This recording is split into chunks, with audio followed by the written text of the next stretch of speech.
નમસ્કાર મિત્રો, લાસ્ટ લેક્ચરમાં આપણે થોમ્સનનો પરમાણુય નમૂનો અને રુધરફોર્ડનો પરમાણુય નમૂનો ભણ્યા અને પરમાણુના બંધારણને સમજવાનો પ્રયત્ન કર્યો. એના પછી મેં તમને કહ્યું કે આપણે એક નવા મોડેલ તરફ જવું છે, જે છે બોરનો પરમાણુય નમૂનો. પણ બોરના પરમાણુય નમૂનાને સમજતા પહેલાં મેં આપને કહ્યું હતું કે આપણે પ્રકાશના સ્વભાવને સમજવો ખૂબ જરૂરી છે. અને આપણે પ્રકાશના સ્વભાવને સમજ્યા, વિવર્તન અને વ્યતિકરણથી આપણે પ્રકાશના તરંગ સ્વભાવને સમજ્યા, અને કાળા પદાર્થનું વિકિરણ અને ફોટો ઇલેક્ટ્રિક એમિશનથી આપણે પ્રકાશના કણ સ્વભાવને સમજવાનો પ્રયત્ન કર્યો. અને છેલ્લે પ્લાન્કના ક્વોન્ટમવાદમાં આપણે એવું કહ્યું કે પ્રકાશને દ્વૈત સ્વભાવ છે, પ્રકાશને તરંગ સ્વભાવ પણ છે, પ્રકાશને કણ સ્વભાવ પણ છે. હવે આપણે બોરના પરમાણુય નમૂના તરફ જવું છે. તો બોરના પરમાણુય નમૂના તરફ જતા પહેલા મારે રુધરફોર્ડની જે મર્યાદાઓ છે એને એકવાર યાદ કરી લેવી પડે. રુધરફોર્ડના પરમાણુય નમૂનાની મર્યાદાઓ શું હતી? કે રુધરફોર્ડનો પરમાણુય નમૂનો પરમાણુની સ્થાયીતા સમજાવી શકતો નથી, એ શોષણ અને ઉત્સર્જન વણપટને સમજાવી શકતો નથી, અને નંબર 3, ન્યુક્લિયસની આજુબાજુ ઇલેક્ટ્રોનની ગોઠવણી શું છે અને ઇલેક્ટ્રોનની ઉર્જા શું છે એને સમજાવી શકતો નથી. તો આ બધા પ્રશ્નોના જવાબ મેળવવા માટે બોરના પરમાણુય નમૂના તરફ આપણે આગળ વધીએ છીએ. તો આજનો આપણો મુદ્દો છે એ છે બોરનો પરમાણુય નમૂનો અથવા બોરની અભિધારણાઓ.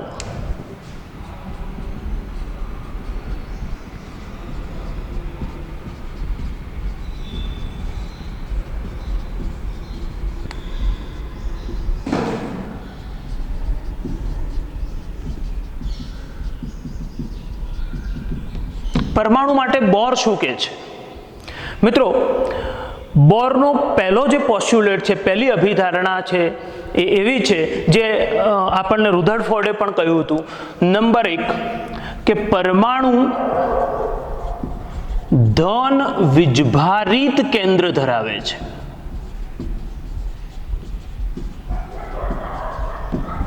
અને એને ન્યુક્લિયસ કહે છે. આપણે ભણેલા છીએ, આ વાત તો રુધરફોર્ડે પણ કરી હતી કે પરમાણુ ધન વીજભારિત કેન્દ્ર ધરાવે છે અને એને આપણે ન્યુક્લિયસ કહીએ છીએ. પણ બીજો જે પોસ્ચ્યુલેટ છે, બીજી અભિધારણા છે બોરની, એ બહુ અગત્યની છે. અને એ શું છે? તો બોર એવું કહે છે કે ઇલેક્ટ્રોન જે છે એ ઇલેક્ટ્રોન ન્યુક્લિયસની આસપાસ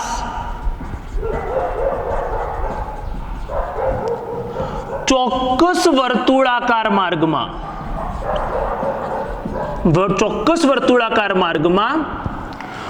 ચોક્કસ ઉર્જા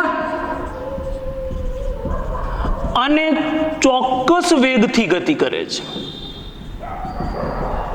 આ બહુ ઇમ્પોર્ટન્ટ વાત છે મિત્રો.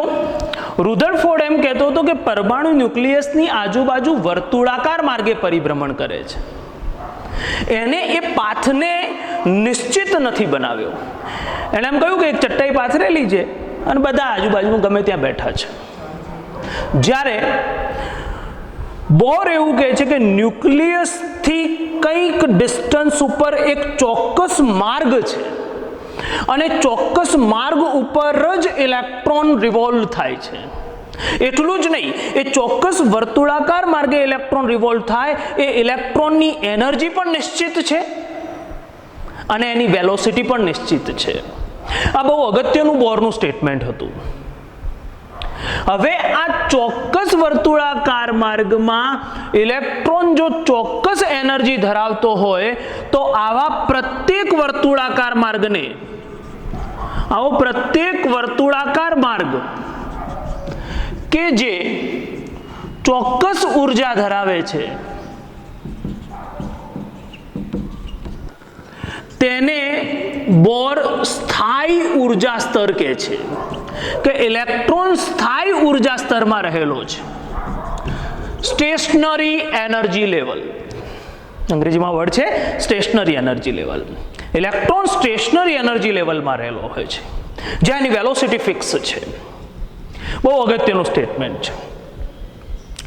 નંબર 3, ઇલેક્ટ્રોન જે વર્તુળાકાર માર્ગમાં ગતિ કરે છે ત્યાં તેનું કોણીય વેગમાન h/2π ના પૂર્ણ ગુણાંકમાં હોય છે. સમજો વાતને કે દાખલા તરીકે અહીંયા ન્યુક્લિયસ છે અને ન્યુક્લિયસની આજુબાજુ ઇલેક્ટ્રોન આ રીતે સ્ફેરિકલ મૂવમેન્ટ કરી રહ્યો છે, તો અહીંથી એની વેલોસિટી ફિક્સ છે v. ફરી પાછો ઇલેક્ટ્રોન અહીંયા આવ્યો, એની વેલોસિટી v છે. અહીંયા ઇલેક્ટ્રોન આવ્યો, એની વેલોસિટી ફિક્સ છે. હવે આ સ્ફેરિકલ મૂવમેન્ટ દરમિયાન એનું કોણીય વેગમાન, બેટા કોણીય વેગમાનને હું L તરીકે દર્શાવું છું. કોણીય વેગમાન L, એંગ્યુલર મોમેન્ટમ. તો એંગ્યુલર મોમેન્ટમ એક્ઝેક્ટલી છે શું? તો એંગ્યુલર મોમેન્ટમ છે r into p. Actually angular momentum એ વેક્ટર ક્વોન્ટિટી છે, r into p. Radii into momentum, મતલબ મોમેન્ટમનું મોમેન્ટ છે. તો અહીંથી r into p અને વેગમાનમાં બે શબ્દો છે, વેગ અને માન, માસ અને વેલોસિટી. તો હું આને એમ પણ લખી શકું r into m into v. અને આ વેક્ટરને હું દૂર કરું તો આને એમ લખી શકું r mv sin θ. હવે તમે જોઈ શકો છો કે અહીંથી રેડિયાઈથી આ વેલોસિટી બતાવું તો આ જે એંગલ બનાવ્યો એણે એ કેટલો બનાવ્યો? 90 ડિગ્રી. તો હું લખીશ r mv sin 90 અને you know that sin 90 is 1. sin 90 ની વેલ્યુ 1 હોય છે અને માટે આનો જવાબ હું લખી શકું r mv 1. So it is r mv. mvr તરીકે પણ દર્શાવો છો. કોણીય વેગમાન mvr જેટલું હોય. તો બોર એવું કહે છે કે ઇલેક્ટ્રોન જે સ્ફેરિકલ પાથ ઉપર ભ્રમણ કરી રહ્યો છે, કોઈ ચોક્કસ વર્તુળાકાર માર્ગમાં ભ્રમણ કરી રહ્યો છે, તો એ વર્તુળાકાર માર્ગનું જે કોણીય વેગમાન છે એ હંમેશા h/2π ના પૂર્ણ ગુણાંકમાં હોય. મતલબ ન્યુક્લિયસથી પહેલી કક્ષા છે, ન્યુક્લિયસથી બાજુનું પહેલું એનર્જી લેવલ છે, તો એનું એંગ્યુલર મોમેન્ટમ h/2π. બીજું એનર્જી લેવલ છે તો એનું એંગ્યુલર મોમેન્ટમ 2h/2π. ત્રીજું એનર્જી લેવલ છે એનું એંગ્યુલર મોમેન્ટમ 3h/2π. nમું એનર્જી લેવલ છે તો એનું એંગ્યુલર મોમેન્ટમ nh/2π થાય. અને આને આપણે કહીએ છીએ બોરની ક્વોન્ટાઇઝેશન કન્ડિશન. આ જે નિયમ છે એને હું કહું છું બોરની ક્વોન્ટાઇઝેશન કન્ડિશન કહું છું. ગુજરાતીમાં એને કહીશ ક્વોન્ટમીકરણ પરિસ્થિતિ.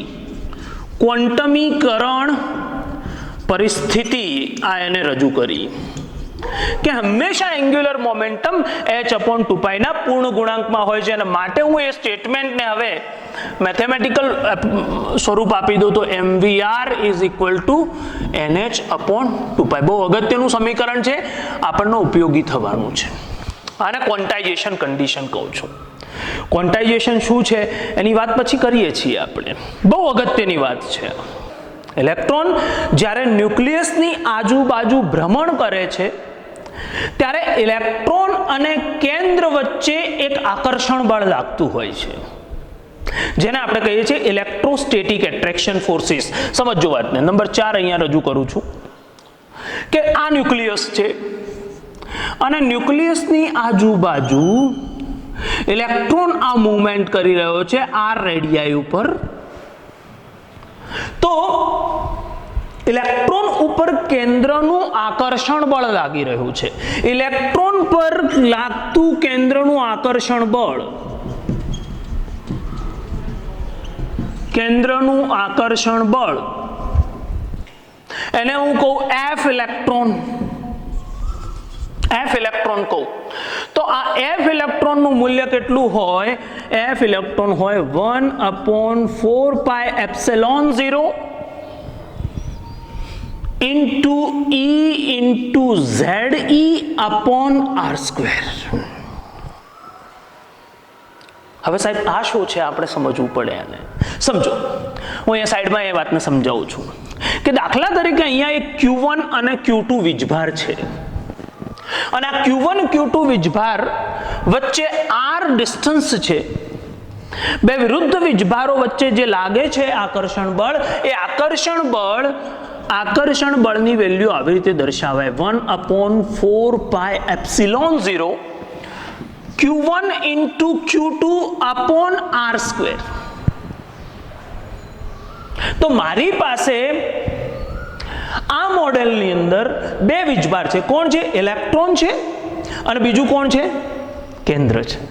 એટલે ઇલેક્ટ્રોનનો વીજભાર મેં E મૂકી દીધો, જ્યારે કેન્દ્રનો વીજભાર મેં ZE મૂક્યો. કેમ ZE મૂક્યો?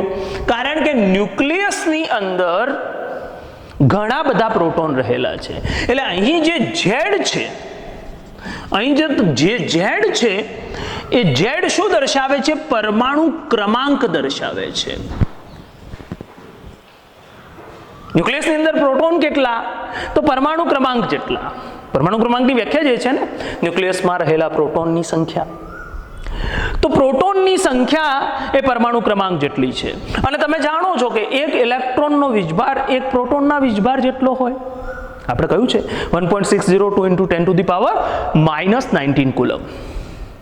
So this is the attractive forces between electron and nucleus. Electron પર લાગતું કેન્દ્રનું આકર્ષણ બળ, it is Fe છે, it is not C. Fe is equal to 1/4πε0 EZE upon R square. Right? હવે આ ε0 શું છે? ત્યાં ε0 એને કહે છે પરાવૈદ્યુતાંક. અંગ્રેજીમાં એને કહે છે પરમિટિવિટી કોન્સ્ટન્ટ. અને આ પરાવૈદ્યુત આંકનું મૂલ્ય હોય છે 8.85 × 10⁻12 coulomb square, newton inverse, metre inverse square. જરૂર નથી આપણને એની, આપણે ક્યાં એનો ઉપયોગ પણ નથી કરવાનો, પણ ફિઝિક્સમાં તમે જ્યારે એને ભણશો ત્યારે તમને પરમિટિવિટી કોન્સ્ટન્ટ તમારે સમજવાનો હોય છે. આમ પરમિટિવિટી કોન્સ્ટન્ટ શું હોય છે? તો કે બે ચાર્જીસ છે, અને બે ચાર્જીસની વચ્ચે કોઈ માધ્યમ આવે તો એ દરેક માધ્યમનો પોતાનો પરમિટિવિટી કોન્સ્ટન્ટ હોય છે. અને જેટલો પરમિટિવિટી કોન્સ્ટન્ટ ઊંચો છે એટલું એ બે ચાર્જીસ વચ્ચે લાગતું આકર્ષણ બળ ઓછું હોય છે. જરૂર નથી આપણને એની. સો E0 પરાવિદ્યુતાંક છે, અને આ ઇલેક્ટ્રોન અને કેન્દ્ર વચ્ચે લાગતું આકર્ષણ બળ છે. બહુ અગત્યનો મુદ્દો છે. હવે બોરનો ચોથો પોસ્ચ્યુલેટ શું કહે છે? કે જ્યારે ઇલેક્ટ્રોન ન્યુક્લિયસની આજુબાજુ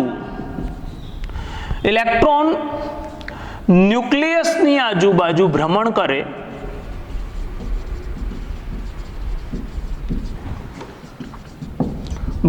કરે છે, ત્યારે ઇલેક્ટ્રોન અને કેન્દ્ર વચ્ચે લાગતું અથવા ન્યુક્લિયસ વચ્ચે લાગતું આકર્ષણ બળ એ તેટલા જ મૂલ્યનું કેન્દ્રગામી બળ ઉત્પન્ન કરે છે. બહુ અગત્યનો મુદ્દો છે, અને આના પરથી જ આપણે ગણતરીઓ પર જવાનું છે. મિત્રો, આ ઇલેક્ટ્રોન સ્પેરિકલ મૂવમેન્ટ કરી રહ્યો છે, તો ઇલેક્ટ્રોન પર એક જે આકર્ષણ બળ લાગે છે એના કારણે જ કેન્દ્ર તરફનું આકર્ષણ બળ લાગે છે, જેને સેન્ટ્રીપિટલ ફોર્સ કહે છે, કેન્દ્રગામી બળ કહે છે. અને એટલા જ મૂલ્યનું હોય છે. હવે મારી બીજી વાતને સમજો કે મિત્રો, જો આ ન્યુક્લિયસ છે અને ન્યુક્લિયસથી R રેડિયાઈ પર કોઈ m દળનો પદાર્થ v વેલોસિટીથી ગતિ કરી રહ્યો હોય, તો એના પર લાગતું જે કેન્દ્રગામી બળ છે, સેન્ટ્રીપિટલ ફોર્સ છે, આ સેન્ટ્રીપિટલ ફોર્સ એને હું એફસી કહું તો આ એફસી નું મૂલ્ય mv²/r જેટલું હોય, mv²/r જેટલું હોય. હવે બોર શું કહે છે કે ઇલેક્ટ્રોન પર લાગતું આકર્ષણ બળ ધેટ ઇઝ 1/4πε0 E × Ze/r², અને એ જ આકર્ષણ બળ કેન્દ્રગામી બળ પ્રોડ્યુસ કરે છે એટલા જ મૂલ્યનું, એટલે FC = mv²/r. બંનેના મૂલ્યો સરખા છે તો આપણે બંનેને સરખાવી દઈએ. ઇલેક્ટ્રોસ્ટેટિક ફોર્સ બરાબર સેન્ટ્રીપિટલ ફોર્સ, અથવા ઇલેક્ટ્રોનનું કેન્દ્ર તરફનું આકર્ષણ બરાબર કેન્દ્રગામી બળ. તો અહીંયા વેલ્યુ મૂકું તો 1/4πε0 E × Ze, અને હું Ze² લખી શકું /r² બરાબર mv²/r. આ બંને સમાન મૂલ્યના હોય છે. આ મારા પાસે એક સંબંધ થયો, બહુ અગત્યનો સંબંધ થયો. નંબર 5, બોરનો 5મો પોસ્ટ્યુલેટ શું છે? બોરનો 5મો પોસ્ટ્યુલેટ એ છે કે ઇલેક્ટ્રોન જ્યારે વર્તુળાકાર માર્ગમાં પરિભ્રમણ કરે છે, ઇલેક્ટ્રોન જ્યારે વર્તુળાકાર માર્ગમાં પરિભ્રમણ કરે છે ત્યારે તે માર્ગમાં તેની ઊર્જા નિશ્ચિત છે. તેની ઊર્જા નિશ્ચિત છે. તે માર્ગમાં ગતિ દરમિયાન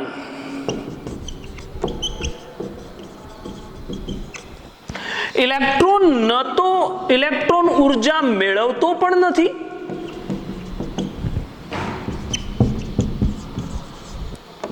કે ઇલેક્ટ્રોન ઊર્જા ગુમાવતો પણ નથી. એટલે પેલી રુધરફોર્ડની જે મર્યાદા હતી ને, મેક્સવેલે કહ્યું હતું ને કે 10⁻⁸ સેકન્ડમાં અંદર આવી જવો જોઈએ, વીજભારિત કણ છે, પોતાનામાંથી વિકિરણો ઉત્સર્જિત કરતો હોવો જોઈએ, દ્રવ્ય ઓછું થાય, સ્પેરિકલ મૂવમેન્ટ કરી અંદર 10⁻⁸ સેકન્ડમાં અંદર સમાઈ જવો જોઈએ. બોરે કહી દીધું. બોરે શું કહ્યું કે ઇલેક્ટ્રોન ફિક્સ સર્ક્યુલર પથમાં પરિભ્રમણ કરે છે. અહીંયા આ પાથમાં પરિભ્રમણ કરે છે.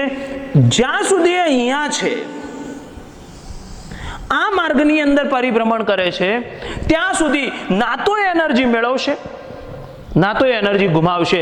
મતલબ પેલું અંદર આવી જવાની જે વાત છે કે ભાઈ સ્પેરિકલ મૂવમેન્ટ કરીને આમ આમ આમ આમ થઈને અંદર આવી જવો જોઈએ, આવું થતું નથી એવું બોર કહે છે. ઇલેક્ટ્રોનની એનર્જી ફિક્સ છે.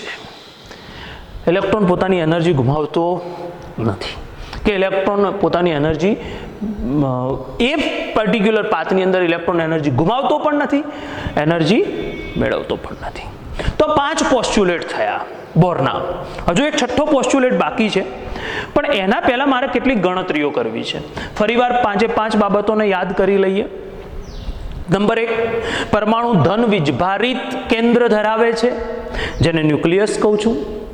ઇલેક્ટ્રોન ન્યુક્લિયસની આજુબાજુ ચોક્કસ વર્તુળાકાર માર્ગમાં ચોક્કસ ઉર્જા અને ચોક્કસ વેલોસિટીથી ગતિ કરે છે, જેને સ્ટેશનરી એનર્જી લેવલ અથવા સ્થાયી ઉર્જા સ્તર કહું છું. નંબર 3, કે ઇલેક્ટ્રોન જે વર્તુળાકાર માર્ગમાં પરિભ્રમણ કરે છે ત્યાં એનું કોણીય વેગમાન h/2π ના પૂર્ણ ગુણાંકમાં હોય છે. એક સમીકરણ મને મળ્યું, mvr = nh/2π. નંબર 4, જ્યારે ઇલેક્ટ્રોન ન્યુક્લિયસની આજુબાજુ ભ્રમણ કરે ત્યારે ઇલેક્ટ્રોન અને કેન્દ્ર વચ્ચે લાગતું આકર્ષણ બળ એ એના જ મૂલ્યનું કેન્દ્રગામી બળ પ્રોડ્યુસ કરે છે, અને એના પરથી આપણે કેલ્ક્યુલેશન્સ કરી અને એક નવા સંબંધ ઉપર ગયા, 1/4πε0 Ze²/r² = mv²/r. અને નંબર 5, ઇલેક્ટ્રોન જે વર્તુળાકાર માર્ગમાં, ચોક્કસ વર્તુળાકાર માર્ગમાં પરિભ્રમણ કરે છે એ માર્ગની ગતિ દરમિયાન ના તો એ એનર્જી મેળવે છે, ના તો એ એનર્જી ગુમાવે છે. હવે કેટલીક ગણતરીઓ કરવી છે ને એના પછી આપણે બોરના છઠ્ઠા પોસ્ચ્યુલેટ તરફ જઈએ છીએ. એના માટે આ જે બે સમીકરણો છે mvr = nh/2π અને આ એક સમીકરણ છે એને હું સાઈડમાં નોંધી દઉં છું અને પછી આપણે ગણતરીઓ તરફ જઈએ છીએ. ચલો કેટલીક ગણતરીઓ કરીએ, કેટલીક અગત્યની ગણતરીઓ કરીએ છીએ. એમાં નંબર 1 ત્રિજ્યા. ઇલેક્ટ્રોન જે સ્ફેરિકલ માર્ગમાં મૂવમેન્ટ કરી રહ્યો છે એની ત્રિજ્યા કેવી રીતે શોધાય? જો આમ તો સીધા ઇક્વેશન્સ તમે યાદ કરી લો તો પણ ચાલે, પણ મોટે ભાગે જેઈ અને એડવાન્સની પરીક્ષાઓ માટે આપણે એના કેલ્ક્યુલેશન્સ જો આપણા ધ્યાનમાં હોય તો આપણે એને બહુ આસાનીથી કોઈ પણ ક્વેશ્ચનને કરી શકીએ છીએ. એટલે હું તમને કેલ્ક્યુલેશન્સ બતાવી રહ્યો છું કે ત્રિજ્યા r, ઇલેક્ટ્રોન જે સ્ફેરિકલ માર્ગમાં મૂવમેન્ટ કરે છે ત્યાં એની ત્રિજ્યા કેવી રીતે શોધી શકાય? હવે આપણી પાસે બે સંબંધો મળ્યા બેટા, મેં તમને અગાઉ કહ્યું ને બે સંબંધો છે આપણી પાસે. એક mvr = nh/2π અને બીજો સંબંધ મારી પાસે છે 1/4πε0 z² r² mv²/r. આ બે સંબંધો મારી પાસે છે. હું શું કરું છું તો આને આવી રીતે લખી દઉં છું nh/2π = mv². આને હું કહી દઉં સમીકરણ નંબર 1, આને હું કહી દઉં 2, 1 અને 2. તો હું શું કરું છું, 1નો વર્ગ કરી, 1નો સ્ક્વેર કરી અને એને 2 વડે ભાગતા 1/2/2. ચલો 1નો સ્ક્વેર કરું તો શું થશે? n²h²/4π² = m²v²r². અને ભાગાકાર લેવો છે આનો, સમીકરણ 2 તો સીધું ભાગી દેવું છે, તો ze²/4πε0r². અને આના છેદમાં શું આવશે? mv²r.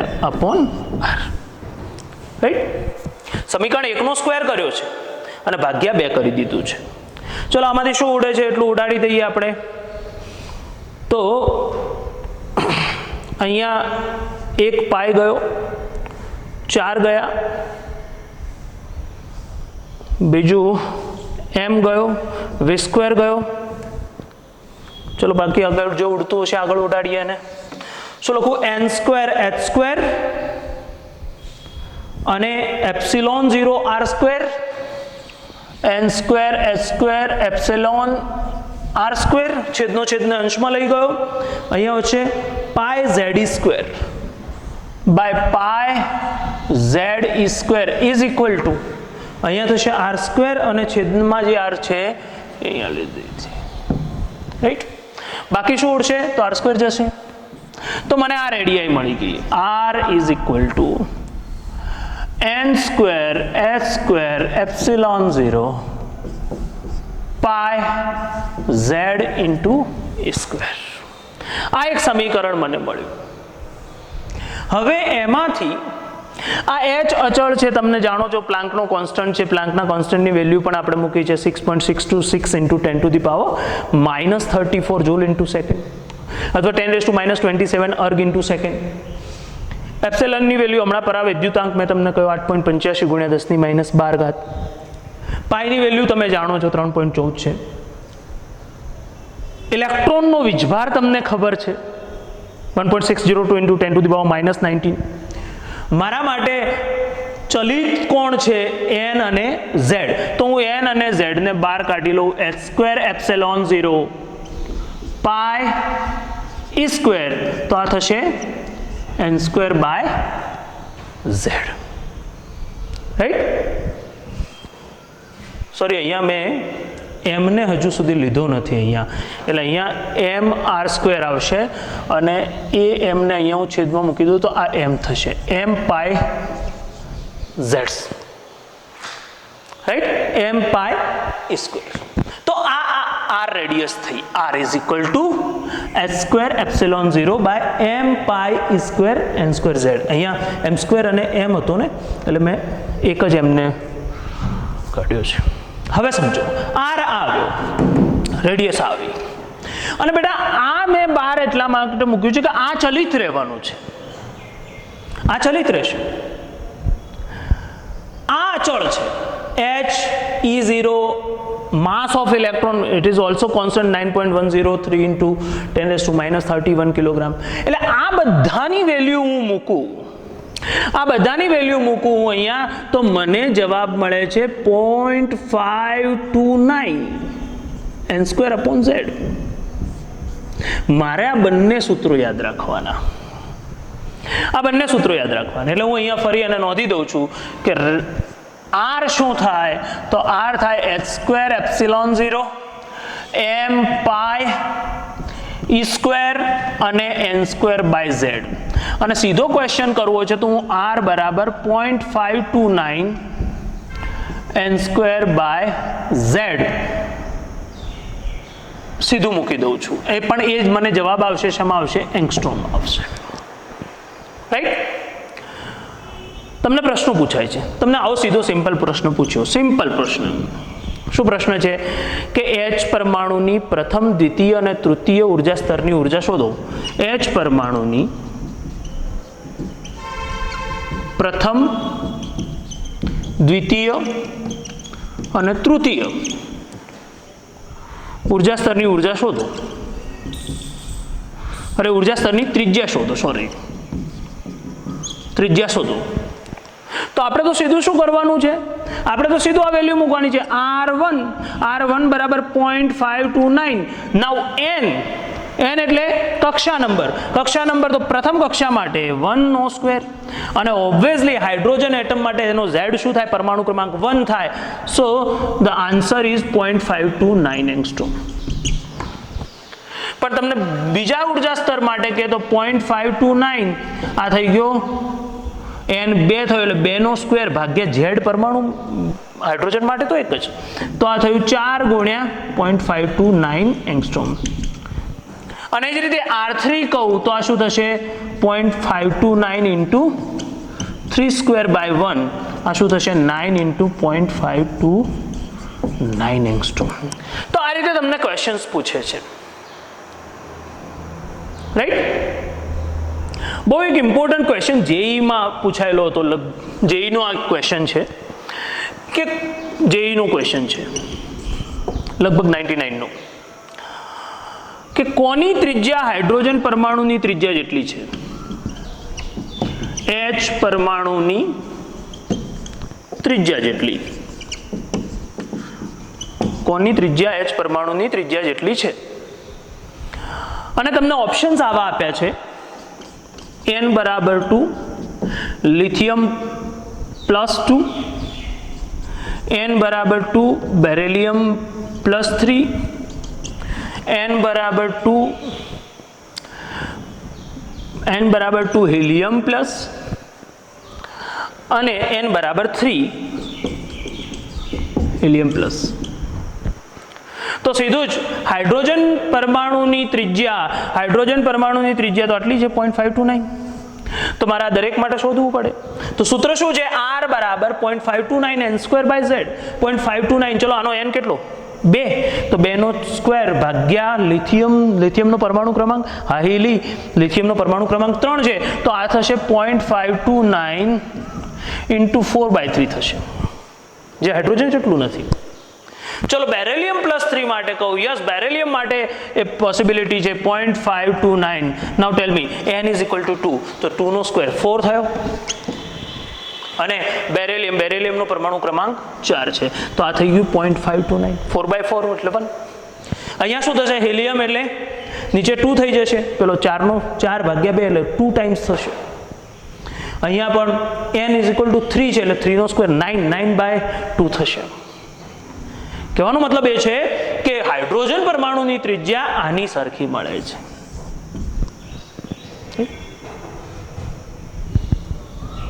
આ બધી સ્પીસીઝ જે છે Li+2, B+3, He+,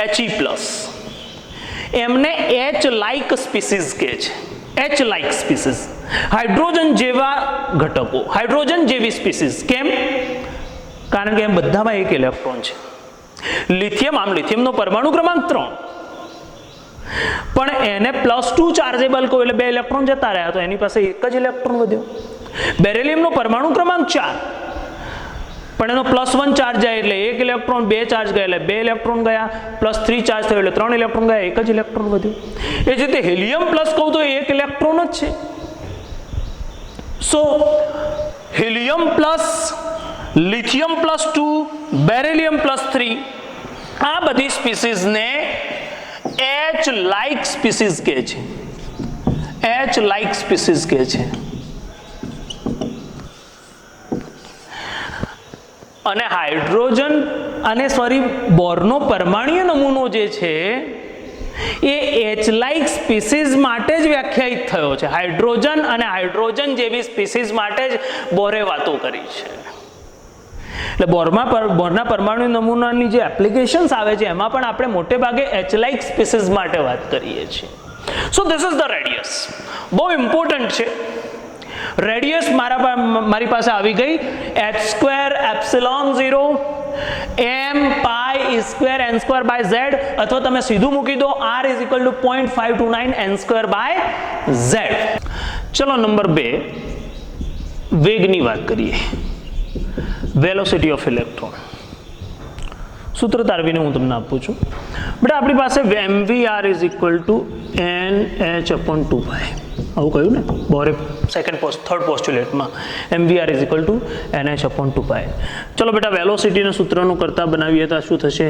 nh/2π × mr. Right. હવે આરની જે વેલ્યુ છે, આરની વેલ્યુ આપણી પાસે હમણાં જ આપણે શોધી. આરની વેલ્યુ શું આવી? nh/2πm, અને આરની વેલ્યુ આપણે હમણાં મૂકી છે, શું છે? h²ε0 m pi e² અને n²/z આરની વેલ્યુ હતી. ચલો આમાંથી જે ઉડે છે એને ઉડાડી દઈએ. m ગયો, પાય ગયો, બીજું h1 ગયો, બાકી એના ઉપર લઈ જઈએ, બાકી શું થાય? n પણ ગયો, n ઉપર નથી લઈ જવું. હવે છેદમાં શું છે? e² અને z, e² × z. અહીંયા શું રહેશે? 2h∈0n. રાઈટ. તો માટે v = આ e અચળ, 2h∈0 અચળ, જે ચલિત થશે કોણ થશે? z અને n. આ એક સૂત્ર થયું. e²/2h∈0 × z/n. હવે આ બધાની વેલ્યુ હું મૂકું, આ બધાની વેલ્યુ તમે જાણો છો. હવે આ બધાની વેલ્યુ હું મૂકું તો મને વેલોસિટી, તો હું ઉપર એને લખું તો મને વેલોસિટી શું મળશે? Velocity of electron = 2.188 × 10⁸ × n²/z. n²/z, જ્યાં આને આપણે કહીએ છીએ v0. 2.188 × 10⁸. મતલબ હાઇડ્રોજનની પ્રથમ કક્ષામાં રહેલા ઇલેક્ટ્રોનની ઉર્જા, પ્રથમ કક્ષામાં રહેલા ઇલેક્ટ્રોનનો વેગ, એની વેલોસિટી છે, નોટ એનર્જી. હાઇડ્રોજન એટલે Z1 અને પ્રથમ કક્ષા એટલે n પણ 1. એમ અહીંયા પણ આપણે પેલાને v0 કહ્યું ને, આને v0 કહ્યું મેં, એમ આને હું r0 કહી શકું. તમે સૂત્રને આવી રીતે પણ લખી શકો, r0 n²/z. જ્યાં r0 શું? તો r0 ને કહીએ છીએ બોર ત્રિજ્યા, બોર રેડિયસ કહેવાય છે. રાઈટ. એમ અહીંયા પણ આ v0 થયું. સિમ્પલ ક્વેશ્ચન્સ પૂછાય છે આમાં. આ એક પ્રશ્ન તમારી હાઇડ્રોજનની પ્રથમ કક્ષામાં રહેલા ઇલેક્ટ્રોનની ઝડપ કેટલી? હાઇડ્રોજન એટલે Z1 પ્રથમ કક્ષા એટલે 1 નો સ્ક્વેર, તો એની પ્રથમ કક્ષામાં રહેલા ઇલેક્ટ્રોનની ઝડપ આટલી થઈ 2.188. સો બીજો ક્વેશ્ચન આવો પૂછે કે ક્વેશ્ચન હિલિયમની બીજી કક્ષામાં રહેલા ઇલેક્ટ્રોનની ઝડપ કેટલી? તો બહુ સિમ્પલી આમાં આપણે હવે આ જ મૂકવાનું છે કે ભાઈ V is equal to V0 n square by Z. You know the V0 is 2.188 into 10 raised to 8 centimeter per second. અને બીજી કક્ષા એટલે 2 નો સ્ક્વેર અને ભાગ્યા Z, હિલિયમ માટે 2, તો 4 ભાગ્યા 2 એટલે 2.188 ગુણ્યા 10⁸ અને આ 2 નો સ્ક્વેર ભાગ્યા 2 એટલે 2 થયું. 2 વડે ગુણી દો, 2 ગુણ્યા 4.36 4.36 into 10 raised to 8, but the unit is centimeter second inverse. Velocity આવી મીટર પ્રતિ સેકન્ડ કહું તો 10⁶ 2.188 into 10 raised to 8 meter per second. તો મારી પાસે આ વેલોસિટીનું એક સૂત્ર થયું, બહુ ઇમ્પોર્ટન્ટ સૂત્ર છે, એને પણ અહીંયા નોંધી દઈએ. તો વેલોસિટી નંબર 4 કહું તો વેલોસિટી શું આવી? તો વેલોસિટી આવી V is equal to શું છે? E square by 2h epsilon 0. E square by 2h epsilon 0 and obviously Z by n. અને obviously તમે આ રીતે પણ લખી શકો V0 Z by n અથવા તો અને V0 ની વેલ્યુ પણ તમે આ બધું યાદ રાખવું પડશે તમારે. સાબિત કર્યા પછી પણ એને યાદ તો રાખવું. ચલો હવે ઇલેક્ટ્રોનની ઉર્જાની વાત કરીએ. ઉર્જા, એનર્જી. તો ઇલેક્ટ્રોન પાસે જે ઉર્જા છે એ બે પ્રકારની ઉર્જા છે, પોટેન્શિયલ એનર્જી અને કાઇનેટિક એનર્જી. એટલે ઇલેક્ટ્રોનની કુલ ઉર્જા, total energy is equal two potential energy plus kinetic energy. એટલે મારે બંને એનર્જીને સમજવી પડે. પહેલા હું કાઇનેટિક એનર્જીની વાત કરું. કાઇનેટિક એનર્જી, ગતિજ ઉર્જા. તો ગતિજ ઉર્જા તો તમે જાણો છો, ગતિજ ઉર્જા શું હોય? 1/2 mv² હોય, 1/2 mv² હોય. અને હવે મારી પાસે વેલોસિટીની કિંમત છે. વેલોસિટી શું છે? E² by 2h epsilon 0 Z by n. તો એ વેલ્યુ અહીંયા મૂકી દઉં m અને અહીંયા મૂકી દઉં E² by 2h epsilon 0 into Z by n અને એનો સ્ક્વેર કરું તો આ શું થશે? 1/2 m e⁴ z² 4h² epsilon 0² and n². 2 4s 8. તો આ થયું m e⁴ z² by 8 h² epsilon 0² અને n². આ કાઇનેટિક એનર્જીનું સૂત્ર આવ્યું. ઇલેક્ટ્રોનની કાઇનેટિક એનર્જી આ સૂત્રથી મેળવી શકાય. m e⁴ z² upon 8 h² epsilon 0² upon n². ફરી પાછી મારી પાસે આ બધી જ કોન્સ્ટન્ટ રાશિઓ છે, આ બધી અચળ રાશિઓ, અચળ છે. m ઇલેક્ટ્રોનનું દળ છે, ઇલેક્ટ્રોનનો વીજભાર છે, પરમિટિવિટી કોન્સ્ટન્ટ છે, પ્લેન્ક કોન્સ્ટન્ટ છે. મારી પાસે ચલિત કોણ? તો z અને n. અને ચલિત જે z અને n છે એને બહાર મૂકી દઉં તો મારી પાસે કાઇનેટિક એનર્જી થાય m e⁴ 8h² epsilon 0² into z² by n². આ ઇલેક્ટ્રોનની કાઇનેટિક એનર્જી થઈ. અને આ બધાનું જે વેલ્યુ છે એ કાઇનેટિક એનર્જીનું વેલ્યુ આવે છે કે E બરાબર 13.6 z² upon n² electron volt. આટલા ઇલેક્ટ્રોન વોલ્ટ આવ્યું. 13.6 આનું વેલ્યુ m ની 4 ઘાત અપોન 8 પાઈ સ્ક્વેર એપ્સિલોન 0 સ્ક્વેરની વેલ્યુ આવી 13.6 ઇલેક્ટ્રોન વોલ્ટ. ઇલેક્ટ્રોન વોલ્ટ એ ઉર્જાનો એકમ છે. એટલે હવે મારે ઇલેક્ટ્રોન વોલ્ટની ચર્ચા પણ અહીંયા કરી લેવી પડે. એટલે એક વધારાની વાત તરીકે અહીંયા મૂકી દઉં છું કે 1 ઇલેક્ટ્રોન વોલ્ટ એટલે શું? 1 ઇલેક્ટ્રોન વોલ્ટ. તો 1 ઇલેક્ટ્રોન વોલ્ટની ડેફિનેશન આવી છે કે 1 વોલ્ટ પોટેન્શિયલ તફાવત હેઠળ, સ્થિતિમાનનો તફાવત કેટલો છે? 1 વોલ્ટ. 1 વોલ્ટ પોટેન્શિયલ તફાવત હેઠળ પ્રવેગિત ગતિ કરતા ઇલેક્ટ્રોન સાથે સંકળાયેલી ઉર્જા, એને આપણે કહીએ છીએ 1 ઇલેક્ટ્રોન વોલ્ટ. અને બેટા અહીંયા હું 1 ઇલેક્ટ્રોન વોલ્ટ જો અહીંયા લખું, 1 ઇલેક્ટ્રોન વોલ્ટ જો અહીંયા લખું તો 1 electron volt is equal two electron પરનો વીજભાર, E મલ્ટીપ્લાય વીજ છે ને, ઇલેક્ટ્રોન પરનો વીજભાર ઇન્ટુ વોલ્ટ. તો ઇલેક્ટ્રોન પરનો વીજભાર કેટલો? 1.602 into 10 to the power -19 coulomb into 1 volt. તો આ થશે 1.602 into 10 to the power -19 coulomb into volt. અને coulomb into volt that is joule. Coulomb into volt એટલે જૂલ થયું. તો 1 EV બરાબર થયું 1.602 into 10 to the power -19 joule.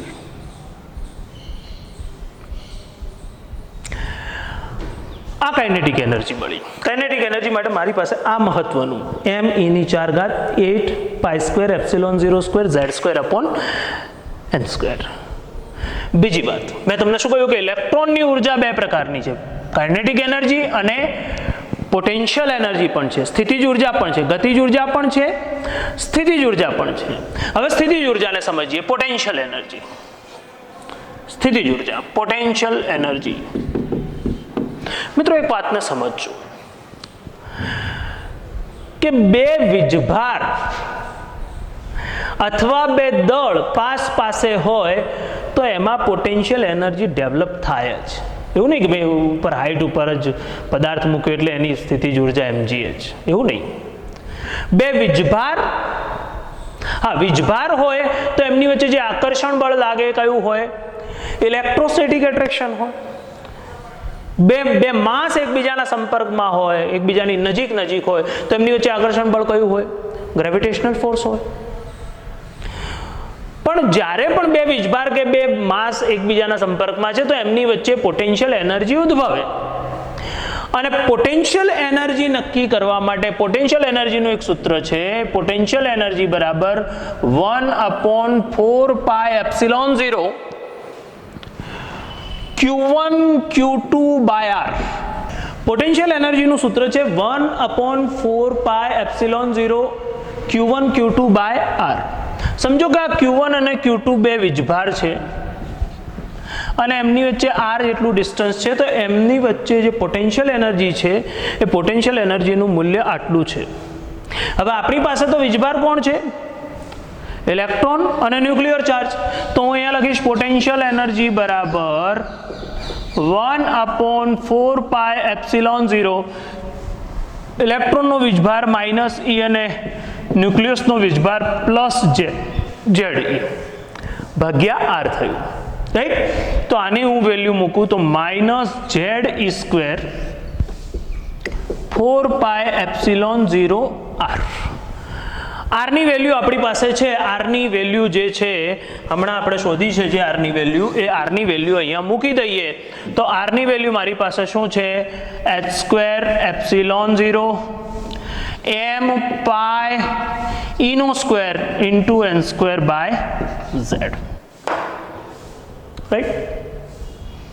અને આ બધી વેલ્યુ અહીંયા પુટ કર્યા પછી સાદું રૂપ આપીએ આપણે તો એપ્સિલોન 0 નો સ્ક્વેર થશે, પાઈ કેન્સલ, 4 તો જેમના તેમ જ રહેશે, તો માઇનસ ઝેડ સ્ક્વેર, ઝેડ ઉપર ગયો, ઈનો સ્ક્વેર ઉપર ગયો, ઈની 4 ઘાત અપોન અને એમ ઉપર ગયો 4 h square epsilon 0 square n square.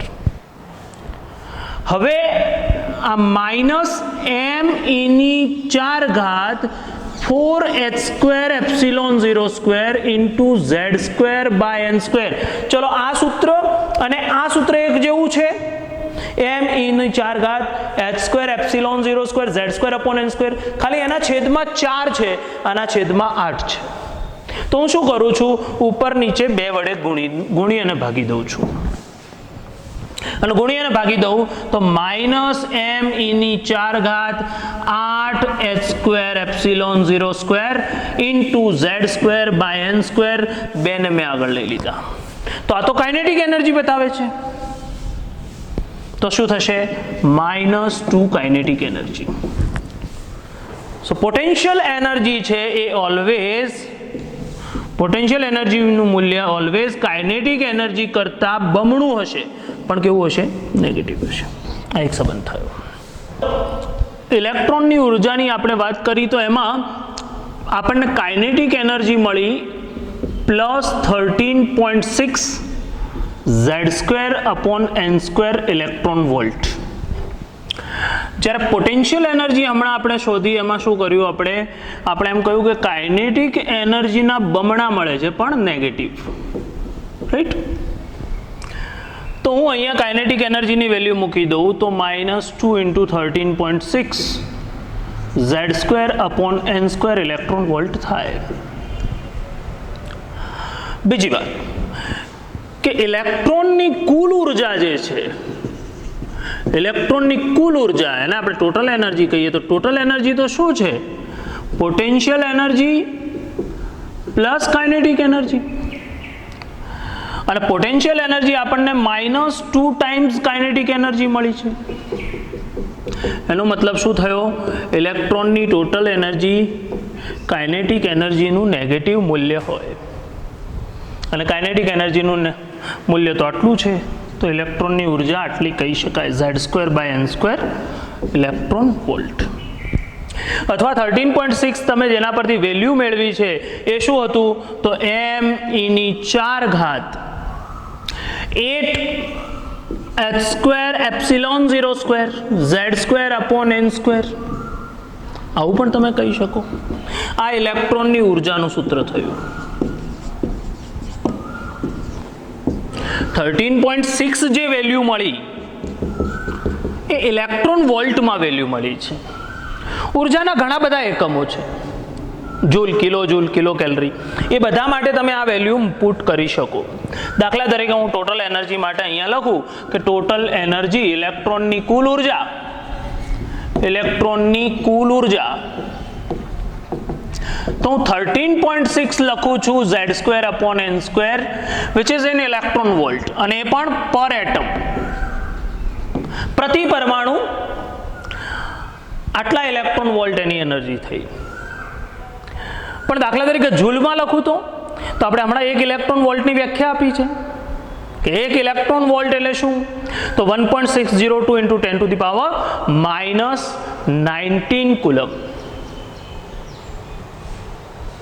Into volt, sorry coulomb into volt.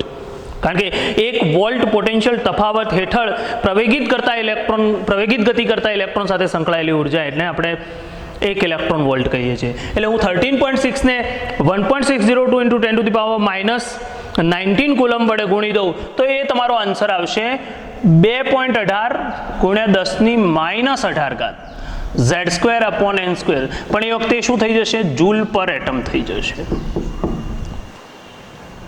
એ જ રીતે મારે પ્રતિ મોલ લેવું છે તો મારે એને એવોગેડ્રો નંબર વડે મલ્ટીપ્લાય કરવું પડશે, અને કિલો જૂલ પ્રતિ મોલ લેવું છે તો ફરી પાછું એવોગેડ્રો નંબર વડે ગુણી અને 1000 વડે ભાગી નાખો તો આ તમારો જવાબ આવશે 1312 Z square upon n square. આ રીતે પણ તમે લઈ શકો. બીજો સંબંધ તમે જાણો છો કે 4.184 જૂલ બરાબર 1 કેલરી, અને એ પ્રમાણે તમે કેલરીમાં જાઓ તો આ જવાબ આવશે 313.6 Z square by n square kilo joule પ્રતિ મોલ. તો ઉર્જા માટે તમે આ ગમે તે સૂત્ર લઈ શકો, 13.6 આ લઈ શકો, આ લઈ શકો, આ લઈ શકો, કોઈ પણ લઈ શકો. અને આ બધાને આ વેલ્યુઝ જે છે, આ બધી વેલ્યુઝને હું રીડબર્ગ કોન્સ્ટન્ટ કહું છું, રીડબર્ગ અચળાંક કહું છું. અને રીડબર્ગ અચળાંકને હું દર્શાવું છું RH વડે. એટલે મારા માટે ઇલેક્ટ્રોનની ઉર્જાનું સમીકરણ હવે આવું થયું. ઇલેક્ટ્રોનની ઉર્જા En is equal to minus RH Z² upon N². મને ઇલેક્ટ્રોન વોલ્ટ પ્રતિ એટમ જોઈએ તો હું RH ની આ વેલ્યુ લઈશ, -13.6. જૂલ પ્રતિ એટમ જોઈએ તો -2.18 into 10⁻−18 લઈશ. કિલો જૂલ પ્રતિ મોલ જોઈએ -1312 લઈશ. કિલો જૂલ નહીં, કિલો કેલરી અહીંયા. અને કિલો કેલરી પ્રતિ મોલમાં જોઈએ તો હું લઈશ -313.6. તો RH ની બધી જ વેલ્યુ તમે લઈ શકો અને સામૂહિક રીતે હું રીડબર્ગ કોન્સ્ટન્ટ કહું છું. રાઈટ. જો એક પ્રશ્ન છે, સમજીએ કે હાઇડ્રોજન પરમાણુની પ્રથમ, દ્વિતીય, તૃતીય કક્ષામાં ઇલેક્ટ્રોનની ઉર્જા જણાવો. હાઇડ્રોજન પરમાણુની પ્રથમ, દ્વિતીય, તૃતીય કે ચતુર્થ કક્ષામાં ઇલેક્ટ્રોનની ઉર્જા જણાવો. બહુ સિમ્પલ ક્વેશ્ચન છે. તો બેટા ઇલેક્ટ્રોનની ઉર્જા એનું તો તમે આ સૂત્ર આપી દીધું, RH Z² upon N².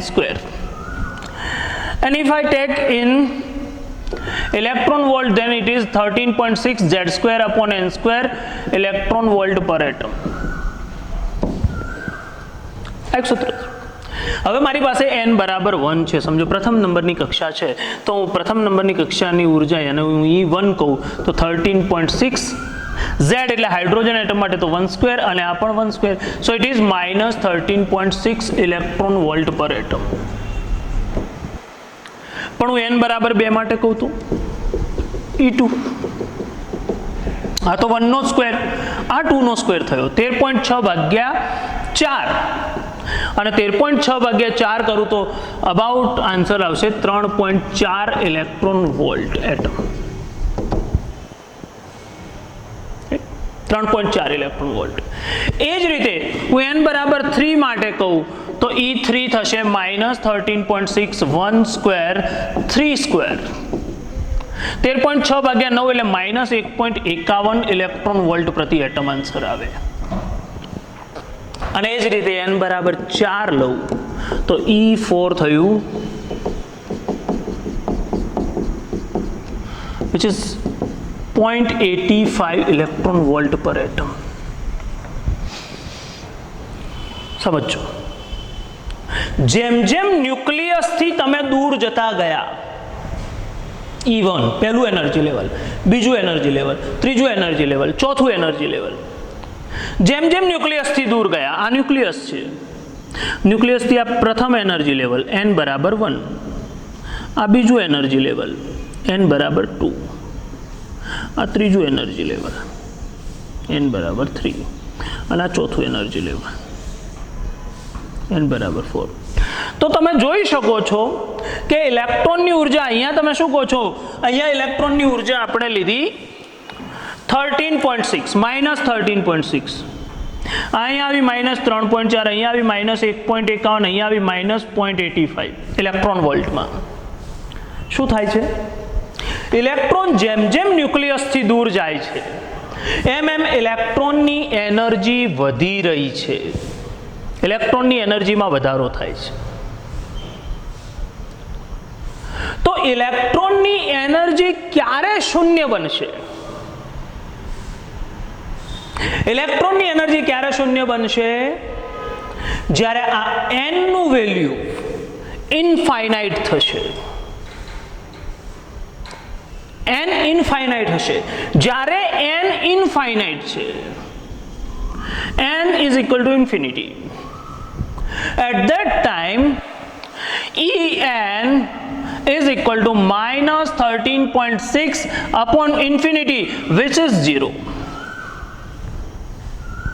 અને ઇલેક્ટ્રોનની એનર્જી 0 થઈ, મતલબ ઇલેક્ટ્રોન ન્યુક્લિયસથી અનંત અંતરે જતો રહ્યો. અનંત અંતરે જતો રહ્યો એનો મતલબ એવો છે કે ન્યુક્લિયસના આકર્ષણ હેઠળ નથી. હવે જેટલો ઇલેક્ટ્રોન ન્યુક્લિયસના આકર્ષણ હેઠળ છે એટલી એની એનર્જી વધુ નેગેટિવ છે, કારણ કે ન્યુક્લિયસનું દેવું છે એના ઉપર. પણ જેમ જેમ ઇલેક્ટ્રોન પહેલા એનર્જી લેવલથી બીજા એનર્જી લેવલ પર, બીજાથી ત્રીજા, ત્રીજાથી ચોથા, ચોથાથી પાંચમા અને અનંત સુધી ગયો, જેમ જેમ જતો ગયો દૂર, એમ એમ ઇલેક્ટ્રોન પર ન્યુક્લિયસનું એટ્રેક્શન ઘટ્યું. ન્યુક્લિયસનું એટ્રેક્શન ઘટ્યું એટલે ઇલેક્ટ્રોનની એનર્જી વધી, અને ઇલેક્ટ્રોન અનંત અંતરે ગયો ત્યારે એની એનર્જી મેક્સિમમ થઈ ગઈ, વિચ ઇઝ 0. મતલબ ન્યુક્લિયસના આકર્ષણ તળે હવે નથી. અને આને જ તો આપણે આયનીકરણ ઉર્જા કહીએ છીએ. ઇલેક્ટ્રોનને ન્યુક્લિયસથી અનંત અંતરે લઈ જવા માટે જરૂરી ન્યૂનતમ ઉર્જા, એને હું એની આયનીકરણ ઉર્જા કહું છું. આયનીકરણ ઉર્જાની આ વ્યાખ્યા છે. આયનીકરણ ઉર્જા, which is I into E. I into E. આયનીકરણ એન્થાલ્પી. ઇલેક્ટ્રોનને ન્યુક્લિયસથી અનંત અંતરે લઈ જવા માટે જરૂરી ન્યૂનતમ ઉર્જાને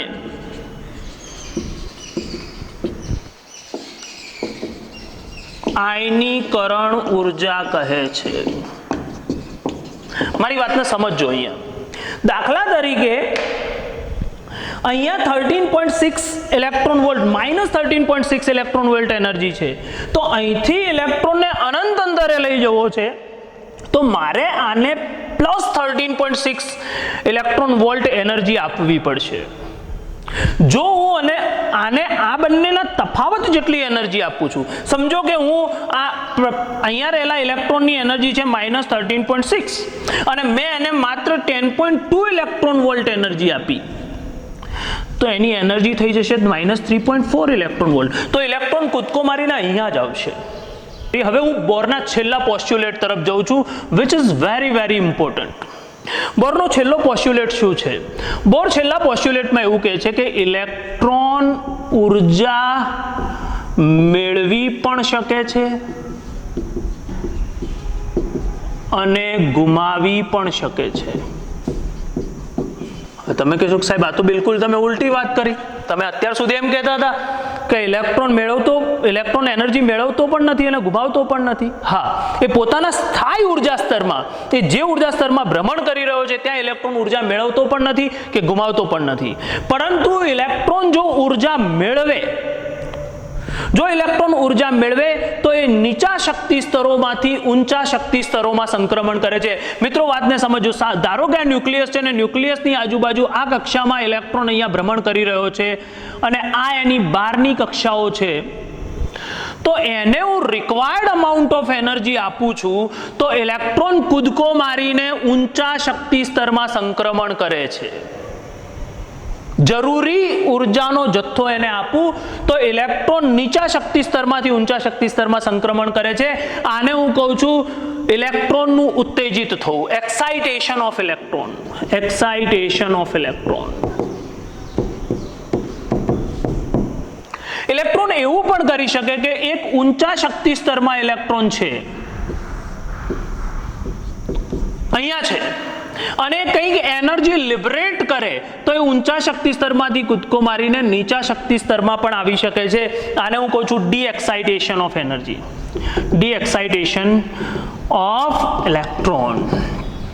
ઇન શોર્ટ, ઇલેક્ટ્રોન ઉર્જા મેળવે તો એ નીચા શક્તિ સ્તરમાંથી ઊંચા શક્તિ સ્તરોમાં સંક્રમણ કરે છે અને જો ઇલેક્ટ્રોન ઉર્જા ગુમાવે છે તો એ ઊંચા શક્તિ સ્તરોમાંથી નીચા શક્તિ સ્તરોમાં સંક્રમણ કરે છે અને આ ઉર્જાનો તફાવત જે છે એ આપણે E2 - E1 થી દર્શાવીએ છીએ. જો ઉર્જાનું શોષણ કર્યું તો ઓબ્વિયસલી ઇલેક્ટ્રોન નીચા શક્તિ સ્તરમાંથી ઊંચા શક્તિ સ્તરમાં ગયો, -13.6 થી દાખલા તરીકે -1.51 પર ગયો, તો એવી ડેલ્ટા E નું મૂલ્ય તમને મળશે પોઝિટિવ. મેં તમને કહ્યું ને, આ ન્યુક્લિયસ અને ન્યુક્લિયસની આજુબાજુ આ ન્યુક્લિયસ હતું. હમણાં જ આપણે જોયું કે ન્યુક્લિયસની આ બાજુની પહેલી કક્ષા, આ બીજી કક્ષા, આ ત્રીજી કક્ષા, આ ચોથી કક્ષા. અને તમે એમ કહ્યું કે પહેલી કક્ષામાં સાહેબ ઇલેક્ટ્રોનની ઉર્જા 13.6, અહીંયા 3.4, અહીંયા -1.5, અહીંયા -0.85. સમજો કે ઇલેક્ટ્રોન -13.6 ઇલેક્ટ્રોન વોલ્ટથી -1.51 તરફ ગયો, તો એનું ફાઇનલ એનર્જી લેવલ -1.51 છે. આ ક્યારે પોસિબલ બને? જ્યારે એને રિક્વાયર્ડ અમાઉન્ટ ઓફ એનર્જી મળી હોય. રિક્વાયર્ડ અમાઉન્ટ ઓફ એનર્જી મળી તો એ એનર્જી, એને કેટલી એનર્જીની જરૂર પડી અહીંથી અહીંયા જવા માટે? તો આ ડેલ્ટા E બરાબર -1.51 -13.6. આ બંનેનો તફાવત જેટલો હોય એટલી એનર્જીની જરૂર પડે અને એ વેલ્યુ કેવી આવશે? હંમેશા પોઝિટિવ આવશે. દાખલા તરીકે અહીંથી પહેલાથી બીજા શક્તિ સ્તરમાં જવું છે ઇલેક્ટ્રોનને, તો બીજા શક્તિ સ્તરની એનર્જી છે -3.4 અને પ્રથમ શક્તિ સ્તરની એનર્જી છે -13.6. તો આ બંનેનો તફાવત જે લઉં +10.2, મતલબ તમારે 10.2 ઇલેક્ટ્રોન વોલ્ટ એનર્જી આપવી પડશે, ત્યારે ઇલેક્ટ્રોન નીચા શક્તિ સ્તરમાંથી ઊંચા શક્તિ સ્તરમાં સંક્રમણ કરે છે. હવે અહીંયા એક બહુ અગત્યનો કોન્સેપ્ટ આવે અને જેને હું કહું છું quantisation concept. It is a key concept. Key concept છે, મુખ્ય કોન્સેપ્ટ આ છે બોરના પરમાણુ નમૂનાનું. અને એ શું છે? ઇલેક્ટ્રોનનું ક્વોન્ટમીકરણ. બહુ અગત્યનો મુદ્દો છે ઇલેક્ટ્રોનનું ક્વોન્ટમીકરણ. આ વાતને સમજો, ક્વોન્ટાઇઝેશન કોન્સેપ્ટ ઓફ ઇલેક્ટ્રોન. મિત્રો, અહીંયા ઇલેક્ટ્રોન કાં તો -13.6 ઇલેક્ટ્રોન વોલ્ટ એનર્જીમાં રહી શકે, કાં તો -3.4 એનર્જીમાં રહી શકે. આ બંને એનર્જી લેવલ સિવાય વચ્ચે એવું કોઈ એનર્જી લેવલ છે જ નહીં. તમે દાખલા તરીકે 10.2 ઇલેક્ટ્રોન વોલ્ટ એનર્જી આપી તો એ અહીંથી અહીંયા આવી ગયું, પણ તમે 8 ઇલેક્ટ્રોન વોલ્ટ એનર્જી આપો છો તો 8 ઇલેક્ટ્રોન વોલ્ટ એનર્જી સ્વીકારીને પણ ઇલેક્ટ્રોન જઈ શકતો નથી, કારણ કે વચ્ચે કોઈ એનર્જી લેવલ છે જ નહીં. મતલબ ઉર્જા સ્તરો છે એ ક્વોન્ટીકૃત થયેલી છે. ક્વોન્ટીકૃતનો મતલબ થાય છે ફિક્સ્ડ વેલ્યુ. ગ્રીક ભાષાનો વર્ડ છે ક્વોન્ટીકૃત, ક્વોન્ટમાઇઝેશન, અને એનો અંગ્રેજીમાં મતલબ થાય છે ફિક્સ્ડ વેલ્યુ. અને અહીંયા આપણે એના સંદર્ભમાં કહીએ છીએ ફિક્સ્ડ વેલ્યુ ઓફ એનર્જી. ઉર્જા સ્તરની ફિક્સ વેલ્યુ છે. ઇલેક્ટ્રોન ફિક્સ વેલ્યુ વાળી ઉર્જા સ્તરમાં જ રહી શકે. એને તમે 8 ઇલેક્ટ્રોન વોલ્ટ એનર્જી આપી, ઇલેક્ટ્રોન જમ્પ લગાવી શકશે નહીં. 9 ઇલેક્ટ્રોન વોલ્ટ એનર્જી આપી, તમે ઇલેક્ટ્રોન જમ્પ લગાવી શકતો નથી. ફિક્સ વેલ્યુ છે. એને તમે 10.2 ઇલેક્ટ્રોન વોલ્ટ એનર્જી આપો છો તો જ ઇલેક્ટ્રોન કૂદકો મારી શકે છે, અથવા તો આ બંનેના તફાવત જેટલી એનર્જી આપો છો તો જ ઇલેક્ટ્રોન કૂદકો મારી શકે છે. આ બંનેના તફાવત જેટલી એનર્જી આપો છો તો જ ઇલેક્ટ્રોન કૂદકો મારી શકે છે. બાકી વચ્ચેના ભાગમાં ઇલેક્ટ્રોન કૂદકો મારી શકતો નથી. મતલબ કક્ષકો ક્વોન્ટીકૃત થયેલી છે. બહુ અગત્યનો મતલબ છે અહીંયા કે બોર એવું કહે છે કે કક્ષકો અથવા કક્ષાઓ અથવા ઉર્જા સ્તરો ક્વોન્ટીકૃત થયેલા છે. ક્વોન્ટીકૃત કક્ષકો એવો શબ્દ વપરાય છે. ક્વોન્ટીકૃત થયેલા છે, ક્વોન્ટમાઇઝેશન થયેલું છે. ફિક્સ અમાઉન્ટ ઓફ એનર્જી હોય. ઇલેક્ટ્રોન વચ્ચે ક્યાંય રહી શકતો નથી. દાખલા તરીકે હું એમ કહું કે ક્લાસમાં 90% વાળા વિદ્યાર્થીઓને હું પહેલા બેસાડીશ, 80% વાળા વિદ્યાર્થીઓને બાકીની પછીની 2 લાઈનમાં બેસાડીશ, 70% વાળાને પાછળની 2 લાઈનમાં બેસાડીશ. તો મારા માટે એક વાત ફિક્સ છે કે હું 90% વાળાને પહેલી લાઈનમાં બેસાડવાનો છું, 80% વાળાને વચ્ચેની 2 લાઈનમાં બેસાડવાનો છું, 70% વાળાને છેલ્લી લાઈનોમાં બેસાડવાનો છું. હવે જો 70% વાળો 90% વાળો લાવે છે તો એને પહેલી લાઈનમાં બેસાડી દઈશ. પણ 70% વાળો 75% લાવે છે એના માટે મારી પાસે કોઈ અવકાશ છે નહીં, મારી પાસે એના માટે કોઈ પોલિસી જ નથી. કહેવાનો મતલબ એમ છે કે વચ્ચેની એનર્જી માટે બોર એવું કહે છે કે વચ્ચેની એનર્જી માટે ઇલેક્ટ્રોનને રહેવાનો કોઈ રસ્તો જ નથી. This is the quantization concept of electron. Right? એ જ રીતે મેં તમને હમણાં આયનીકરણ ઉર્જાની વાત કરી કે આયનીકરણ ઉર્જા એટલે શું? ઇલેક્ટ્રોનને અનંત અંતરે લઈ જવા માટે, ઇલેક્ટ્રોનને એક સ્તરમાંથી બીજા સ્તરમાં લઈ જવા માટે જરૂરી ઉર્જા અથવા ઊંચા શક્તિ સ્તરમાં. અહીંયા બે વાતો અગત્યની નોંધી લઈશું કે ઇલેક્ટ્રોન, શાબ્દિક હું લખું તો કે ભાઈ ઇલેક્ટ્રોન નીચા શક્તિ સ્તરમાંથી ઊંચા શક્તિ સ્તરમાં જાય તો હંમેશા ઉર્જાનું શોષણ કરે છે, ઉર્જાનું શોષણ કરે છે. અને નંબર 2, ઇલેક્ટ્રોન ઊંચા શક્તિ સ્તરમાંથી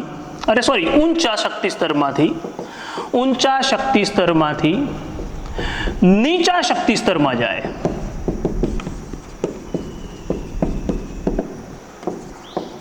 તો હંમેશા ઉર્જા ઉત્સર્જિત કરે છે.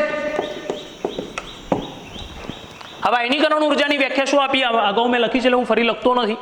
આયનીકરણ ઉર્જાની વ્યાખ્યા શું આપી છે કે ઇલેક્ટ્રોનને ન્યુક્લિયસના આકર્ષણ તળે જ્યાં પણ છે ત્યાંથી અનંત અંતરે લઈ જવા માટેની જરૂરી ન્યૂનતમ ઉર્જા. અને અનંત અંતરે આપણે ઇલેક્ટ્રોનની ઉર્જા શું ગણી છે? 0 ગણી છે. હવે તમે હાઇડ્રોજન પરમાણુ માટે વિચાર કરો. ચલો હાઇડ્રોજન પરમાણુ માટે તો હાઇડ્રોજન પરમાણુનો ઇલેક્ટ્રોન કઈ કક્ષામાં છે? પહેલી કક્ષામાં છે. તો હાઇડ્રોજન પરમાણુમાં રહેલા ઇલેક્ટ્રોનની ઉર્જા શું? તો -13.6 Z²/n². હાઇડ્રોજન માટે ઓબ્વિયસલી Z તો 1 જ છે અને n કેટલો છે? 1. So its energy is -13.6 electron volt. હવે એને અનંત અંતરે લઈ જવો છે તો મારે એનર્જી ડિફરન્સ કેટલો આપવો પડશે? E infinite minus E1. E infinite તો કેટલો? 0. 0 - 13.6 તો +13.6 ઇટ્સ આયનાઇઝેશન એનર્જી થઈ. આ ડેલ્ટા E એનું આયનાઇઝેશન એન્થાલ્પી ઓફ H કહીશ. પણ દાખલા તરીકે હિલિયમ પરમાણુ માટે વાત કરું, હિલિયમ પ્લસ માટે વાત કરું, મેં તમને કહ્યું ને કે બોરનું મોડેલ છે એ હાઇડ્રોજન અને H લાઇક સ્પીસીઝ માટે વ્યાખ્યાયિત થયું છે. તો હું He+ કહું એટલે એમાં એક જ ઇલેક્ટ્રોન છે. હવે હું આની આયનાઇઝેશન એન્થાલ્પી મેળવું તો આની ionization enthalpy of He+, tell me, infinite distance ઉપર તો 0. અને He+ ની ઉર્જા કેટલી? એનર્જી ઓફ He+, અહીંયા એનર્જી ઓફ હાઇડ્રોજન હતું તો એનર્જી ઓફ He+ કેટલી? Z થયો 2². So 4 times into 13.6. તો અહીંયા તો 0 અને -4 times into 13.6. So its ionization enthalpy is 4 into 13.6 electron volt. He+ ની. એ જ રીતે લિથિયમ પ્લસ માટે હવે શું આવશે? લિથિયમ પ્લસ માટે, લિથિયમ +2 માટે તો એ કેટલી થશે? લિથિયમનો પરમાણુ ક્રમાંક 3 છે, 3 નો સ્ક્વેર 9 તો એ 9 times of 13.6 ઇલેક્ટ્રોન વોલ્ટ થશે. એ જ રીતે બેરિલિયમ +3 માટે 4 times of 13.6 ઇલેક્ટ્રોન વોલ્ટ એની આયનાઇઝેશન એનર્જી થશે, આયનીકરણ એન્થાલ્પી થશે. બહુ ઇમ્પોર્ટન્ટ કોન્સેપ્ટ છે. ઇલેક્ટ્રોન ક્વોન્ટીકૃત હોય છે, કક્ષકો ક્વોન્ટીકૃત છે, કક્ષકોમાં રહેલી એનર્જીનું વેલ્યુ ફિક્સ છે. ઇલેક્ટ્રોન ગમે ત્યાં રહી શકે નહીં. રુધરફોર્ડ એમ કહેતો ગમે ત્યાં રહી શકે. ઘરની ચાદર પાથરેલી છે, ચાદર ઉપર ગમે તે રીતે બેસી શકે. બોર એવું નથી કહેતો. બોર નક્કી કરે છે કે મહેમાન આવેલા છે એમાંથી ફલાણા મહેમાન અહીંયા રહેવાના છે, આ મહેમાન અહીંયા રહેવાના છે, આ મહેમાન અહીંયા રહેવાના છે. ફિક્સ વેલ્યુ ઓફ એનર્જી છે. This is the key concept of Bohr atomic model. તો આ બોરના પરમાણુ નમૂનાના પોસ્ચ્યુલેટ્સ હતા. બહુ ઇમ્પોર્ટન્ટ ટોપિક છે. તમે આને વારંવાર રિવાઇઝ તમારે કરવો પડશે તો તમને આની સમજ પડશે. બીજી વાત, રુધરફોર્ડના પરમાણુ નમૂનાની જે મર્યાદાઓ હતી એ મર્યાદાઓ ઉપર જ બોરે કામ કર્યું છે. એને શું કર્યું? તો પરમાણુની સ્થાયીતા સમજાવી. પેલું કહ્યું ને 10⁻⁸ સેકન્ડમાં અંદર જતો નથી, એને સમજાવ્યું કે ભાઈ ચોક્કસ વર્તુળાકાર માર્ગમાં ચોક્કસ એનર્જી સાથે જ ભ્રમણ કરે છે. ઇલેક્ટ્રોન તો ત્યારે જ કૂદકો મારે જ્યારે કંઈક એને એનર્જી મળે અથવા એનર્જી ગુમાવે, તો જ ઇલેક્ટ્રોન એક શક્તિ સ્તરમાંથી બીજા શક્તિ સ્તરમાં જઈ શકે. બાકી ચોક્કસ વર્તુળાકાર માર્ગમાં એ એક નિશ્ચિત વેલોસિટીથી ભ્રમણ કરે જાય છે. કારણ કે કેન્દ્રગામી બળ અને ઇલેક્ટ્રોસ્ટેટિક ફોર્સ છે એ બંને ઇક્વલ બેલેન્સ થાય છે. આ એક વાત. અને બીજી અગત્યની વાત જે રુધરફોર્ડની મર્યાદા હતી કે હાઇડ્રોજનના રેખીય વણપટને સમજાવી શક્યો નહીં. હવે બોરના નિયમ પરથી મને ખબર પડે છે કે ભાઈ ઇલેક્ટ્રોન છે એ ઇલેક્ટ્રોન એ ફિક્સ અમાઉન્ટ ઓફ એનર્જી લઈને એક્સાઇટ થાય છે. એટલે સ્પેક્ટ્રમ મને હવે મળી શકે. તમે સમજો, તમે હાઇડ્રોજન ગેસની અંદર કોઈ વ્હાઇટ લાઇટ પાસ કરી, હાઇડ્રોજન ગેસની અંદર તમે કોઈ વ્હાઇટ લાઇટ પાસ કરી તો એમાં રહેલા એટમના ઇલેક્ટ્રોન આ વ્હાઇટ લાઇટમાં જે વેવલેન્થની એનર્જી એમને અનુરૂપ છે, વિબ્ગ્યોરમાંથી એમને જે એનર્જી અનુરૂપ છે, જે દાખલા તરીકે બ્લ્યુની એનર્જી એમને અનુરૂપ છે, તો એ બ્લ્યુની એનર્જીને એ એબ્ઝોર્બ કરી અને એક્સાઇટ થાય છે, બાકીના બધા ટ્રાન્સમિટ થાય છે. એટલે તમને ફોટોગ્રાફ ઉપર તમને રેખીય વણપટ જોવા મળે. બોરનું મૂળ કામ હતું રેખીય વણપટ મેળવવા માટે એણે આ બધી એનર્જીની વાતો કરી છે. તો બોરના પરમાણુ નમૂનાની આ ફાયદા છે. બોરના પરમાણુ નમૂનાની કેટલીક ખામીઓ પણ છે. એની વાત હું નેક્સ્ટ લેક્ચરમાં કરીશ. મિત્રો, બહુ ઇમ્પોર્ટન્ટ મુદ્દો છે આ. આને વારંવાર તમારે રિવાઇઝ કરવું પડશે, વારંવાર લખીને તૈયાર કરજો. અને પછી એના રિલેટેડ આપણે થોડા ક્વેશ્ચન્સ કરીશું. ત્યાં સુધી ટેક કેર, ગુડ બાય.